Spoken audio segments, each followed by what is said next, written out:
राहुल गांधी की याचिका पर सुप्रीम कोर्ट में आज सुनवाई। सीबीआई ईडी जांच के इलाहाबाद हाईकोर्ट के आदेश को चुनौती। आय से अधिक संपत्ति से जुड़ा है मामला। गोवा दौरे पर कांग्रेस अध्यक्ष मल्लिकार्जुन खड़गे शाम 4 बजे जनता के बीच पहुंचेंगे, जनसभा को करेंगे संबोधित। बॉम्बे हाईकोर्ट क्लर्क भर्ती के टाइपिंग टेस्ट में कंप्यूटर खराब, 10 मिनट में परीक्षार्थी लॉकआउट। उम्मीदवारों का प्रदर्शन, अभिजीत दिपके ने की रीटेस्ट की मांग। दिल्ली में उत्तराखंड कांग्रेस की बड़ी बैठक, चुनावी रणनीति और कार्यक्रमों पर होगा मंथन। उत्तराखंड में 2027 में होने वाले विधानसभा चुनाव के मद्देनजर चुनावी तैयारियों को धार देने में जुटी पार्टी। पीडीपी प्रमुख महबूबा मुफ्ती का बड़ा बयान, कहा मैं भी दिमागी नक्सल, आर्टिकल 370 को सपोर्ट करती हूं। रिजिजू ने कहा था दिमागी नक्सली वही जो संविधान को नहीं मानते। कांग्रेस नेता गोविंद सिंह डोटासरा का सरकार पर बड़ा हमला, कहा सरकारी स्कूलों की हालत सुधारने के बजाय नाकामी छिपा रही बीजेपी सरकार। ऑटो यूनियन का जंतर मंतर पर प्रदर्शन आज, ऑटो चालकों के लिए वेलफेयर बोर्ड बनाने की मांग, परिवहन से जुड़े अन्य मुद्दों को भी उठाया जाएगा। झारखंड में छात्रों का प्रदर्शन जारी, छात्र नेता देवेंद्र नाथ महतो का ऐलान, कहा सरकार उम्मीदों पर खरी नहीं उतरेगी तो संघर्ष जारी रहेगा।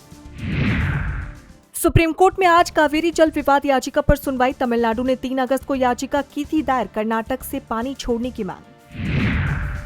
पश्चिम बंगाल में बीरभूम के होटल में लगी आग, 7 लोगों की गई जान, एसी में शॉर्ट सर्किट होने से हुआ हादसा। यूक्रेन का रूस पर बड़ा हमला, मॉस्को को निशाना बनाकर रात भर में दागे 822 ड्रोन, 7 लोगों की गई जान। रूसी रक्षा मंत्रालय ने की हमलों की पुष्टि। अमेरिकी सैनिक को मारो और $30,000 ले आओ, ईरानी आर्मी का ऐलान, महिलाओं को मिलेगी दोगुनी रकम। अमेरिका को पश्चिम एशिया से हटाने की तैयारी।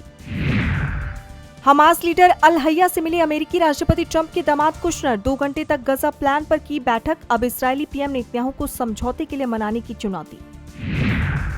तुर्की के राष्ट्रपति अर्दोआन का खुला ऐलान, तुर्की, सऊदी और पाकिस्तानी किसी पर हमला हुआ तो तीनों साथ मिलकर लड़ेंगे। मिस्र के इस समझौते में शामिल होने के लिए खोले दरवाजे। एक भी वोट नहीं डाले गए, पीओके में पाकिस्तानी सेना का ढोंग बेनकाब। जेएएसी की अपील पर वोटरों ने पोलिंग बूथ से बनाई दूरी। पाकिस्तानी सरकार ने टाल दी है तीसरे चरण की वोटिंग। पीएम सूर्य घर में बड़े बदलाव की तैयारी, रूफटॉप सोलर के साथ बैटरी स्टोरेज जोड़ने का सुझाव। एमएनआरई के विभिन्न पक्षों के साथ शुरुआती चर्चा जारी। ईवी खरीदने वालों की लगी लंबी कतार, जुलाई में इलेक्ट्रॉनिक दोपहिया की बिक्री 88% बढ़ी। मांग के मुकाबले सप्लाई 20 से 30% कम होने से ग्राहकों का इंतजार बढ़ा। एलएनटी का बड़ा डिफेंस प्लान, रडार से लेजर हथियार तक बढ़ाएगी ताकत। इलेक्ट्रॉनिक्स में की 5,000 करोड़ निवेश की तैयारी। रिलायंस रिटेल ने बना दिया रिकॉर्ड, टीवी हुआ out of stock, smartphone laptop की बिक्री में आया उछाल। आरबीआई के फैसले से बैंकों में हलचल, FCNR जमा जुटाने की रफ्तार बढ़ी, $70 अरब तक जुटाने का अनुमान।